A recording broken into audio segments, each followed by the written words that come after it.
Bonjour à vous tous. Aujourd'hui, je vais vous parler de l'ego.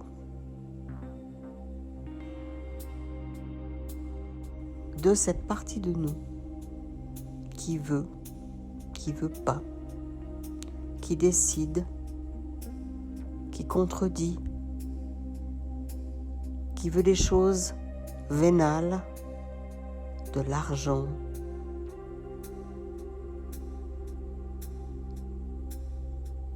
une revanche, une atteinte à l'autre.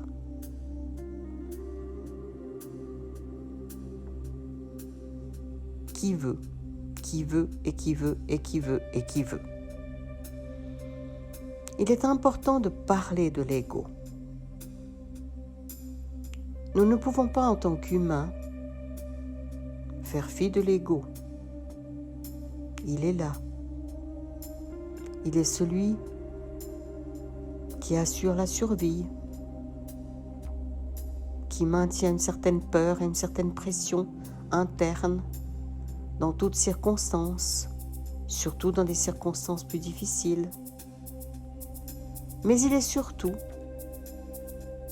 déconnecté de la partie plus haute de qui nous sommes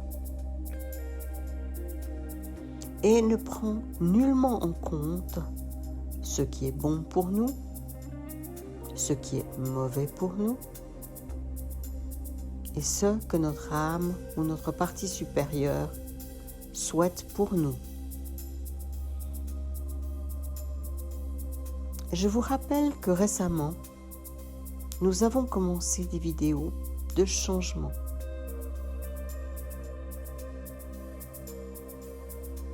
De définir ce que l'on veut et ce que l'on ne veut pas. Mais attention, attention, attention. L'ego n'est pas votre ami là-dedans. Il va vous dire « Je veux plus d'argent, j'ai peur, je peux pas changer.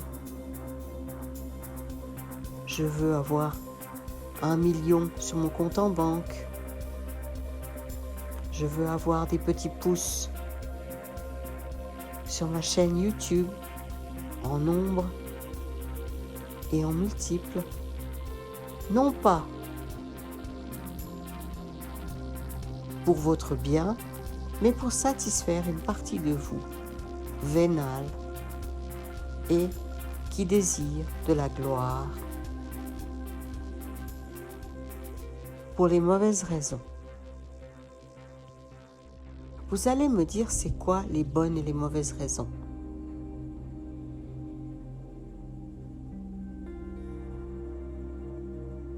L'univers conspire au rêve. Votre moi supérieur conspire au rêve. Quand vous faites une demande, elle est toujours entendue.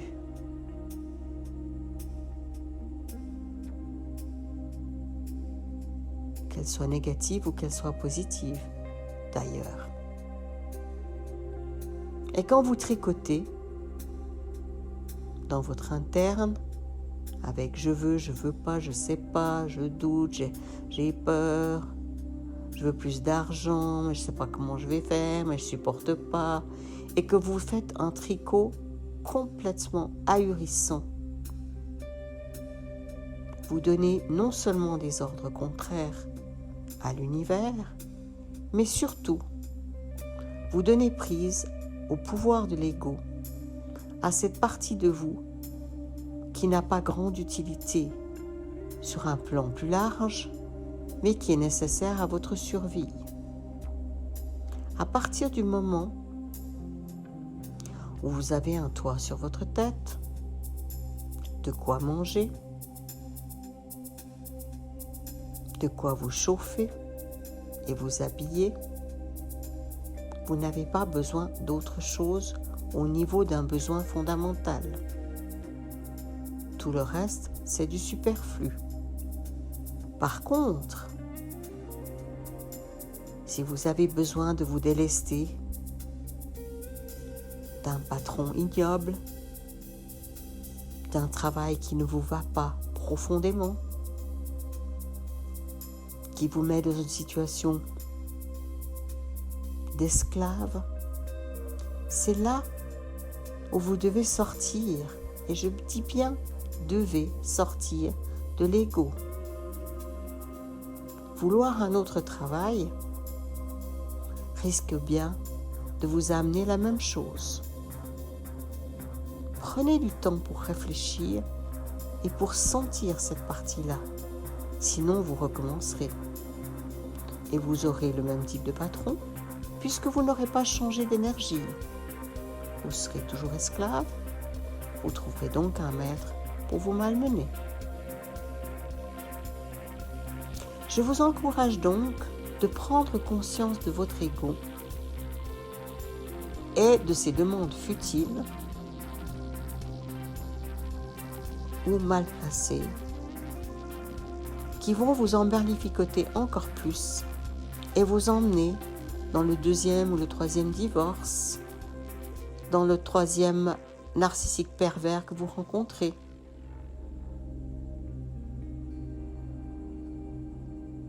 Toute situation a donc un apprentissage. À vous de prendre le temps de savoir ce que votre âme veut, ce que votre moi supérieur veut. Et peut-être qu'à un moment donné, vous aurez besoin non pas de dire je veux ci ou je veux ça, si vous n'êtes pas clair, si vous n'avez pas travaillé votre ego, votre mental étriqué, de lâcher prise et de vous en remettre à plus haut en spécifiant « Je veux ce qui est le mieux pour moi. J'ai besoin d'avancer. Avancer dans quelque chose qui va me faire grandir, qui va m'ouvrir et qui va me permettre d'aller le pas suivant et encore le pas suivant et lâcher prise sur le résultat. Notre ego veut tout de suite une gratification instantanée. Notre âme est prête à attendre. Elle sait qu'elle a l'éternité pour elle. Donc, je vous encourage tout à chacun d'entre vous, dans vos phases de changement, dans vos phases d'ouverture, de prendre en compte cet ego, ce mental, ce petit singe sur l'épaule, cet être fâché, cet enfant boudeur, ce nain colérique à l'intérieur de vous.